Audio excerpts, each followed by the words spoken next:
Terms of റെഫറൻസിൽ ഒരു ഇമെയിലായിട്ട് ഒരു ക്വസ്റ്റ്യനറായിട്ട് മാറ്റുകയും ആ ക്വസ്റ്റ്യന് WCC അംഗങ്ങൾക്ക് അയച്ചു കൊടുക്കുകയും ചെയ്തു എന്നുള്ളതാണ്.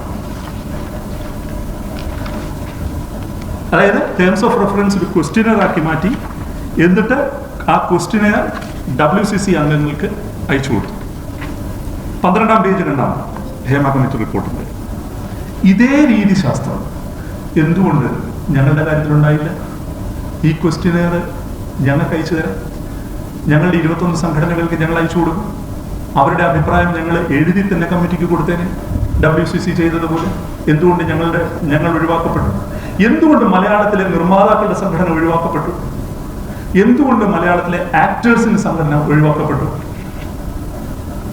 എന്തുകൊണ്ടാണ് ഒരു ക്വസ്റ്റ്യനർ ഇമെയിൽ ചെയ്യുക എന്ന് പറഞ്ഞാൽ വളരെ നിസ്സാരമായ ഒരു പ്രൊസീജിയർ ഞങ്ങളുടെ കാര്യത്തിൽ സംഭവിക്കാതിരുന്നത്?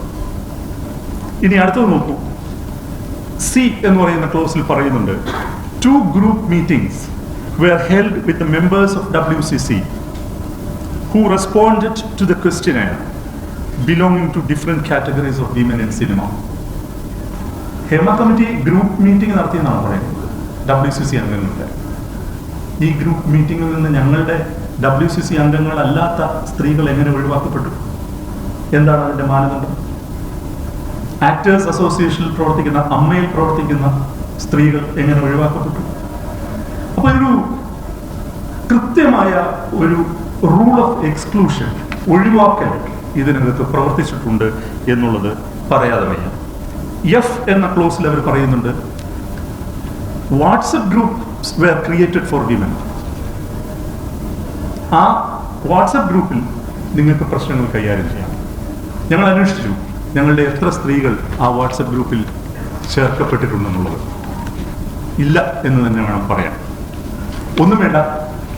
ശ്രീ ഷിബു സുശീലൻ ഇവിടെയുണ്ട്, ഞങ്ങളുടെ പ്രൊഡക്ഷൻ എക്സിക്യൂട്ടീവ് യൂണിയന്റെ ജനറൽ സെക്രട്ടറിയാണ്.